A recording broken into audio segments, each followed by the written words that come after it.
Here in Pittsburgh, my teenage son and daughter sing their carefree, fizzy joy. Digging in the yard, I hear their voices rise and fall through open windows. They can carry a tune. They have pockets big enough sewn by minor gods with magic thread and endless dreaming. In Detroit, we never sang, not the boys, not the girls. We listened to rock so loud our ears smoked, but we were not singers. We drummed car seats, dashboards, and each other. We lit lighters and held them aloft at arena shows. How could singing be for sissies when our heroes sang? Equations and formulas, mysteries and historical texts, electrical currents and gym class ordeals, red arrows and one-way streets, woofers and tweeters, and teeters and totters, all led to the same factory boats, both anchored and beached on the shore of the lake of industry, where we would row in sand to the gritty stop of retirement, bailing water the whole time, mechanizing even our dreams, cutting them short with precision tools so that breathing itself became our only song.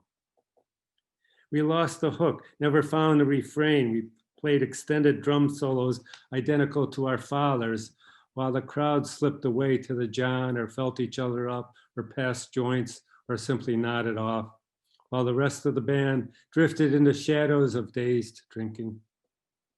When they returned, we accepted polite applause for our endurance and steadfast lack of creativity. My father never sang.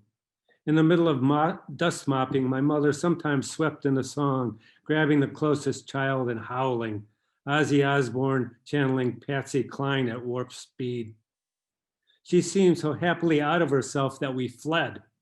Laughing, she chased us. We laughed too, afraid of wanting to get caught. I still don't sing except alone at fast-moving automobiles, so I left that old life long ago. The heavy metal job, the muffled solitary drumming, long lines of tiny bodies, somebody smirking that we all looked alike from above. I dropped through the trap door and into what I've been calling my life for the last 30 years. If there's a beat of a different drum, I have not heard it. I want to carry one long note that slowly sinks into silence.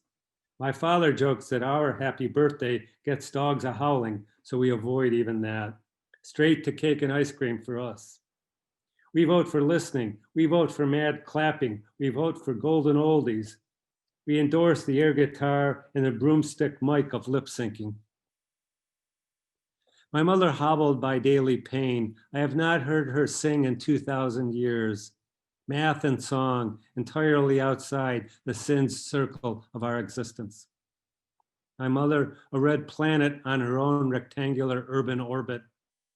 I want to hear her say, "You don't like my singing? I'll just sing a little louder and longer." A lesson we should have learned.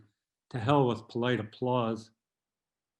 Even the weeds enjoy getting pulled, or so I imagine, freed by the dazzle and flash and sheer volume of my children's young voices.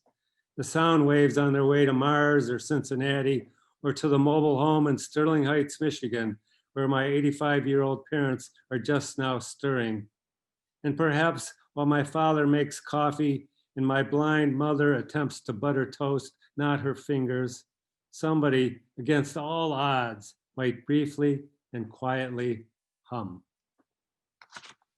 And this other poem I want to read is a villanelle. So, you know, I do write in forms and appreciate the musicality of them.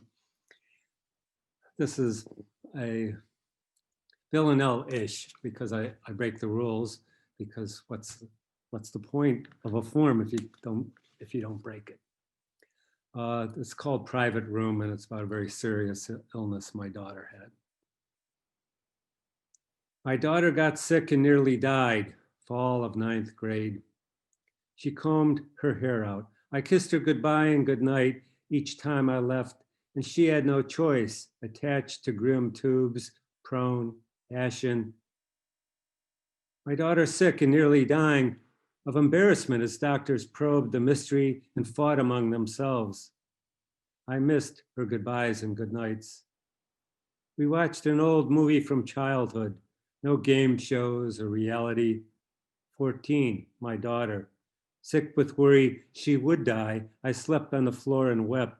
I pressed ice packs against her to stop tremors, then kissed her since I could. Good night seemed insufficient. So did I. No curfew in that moonless room without boys.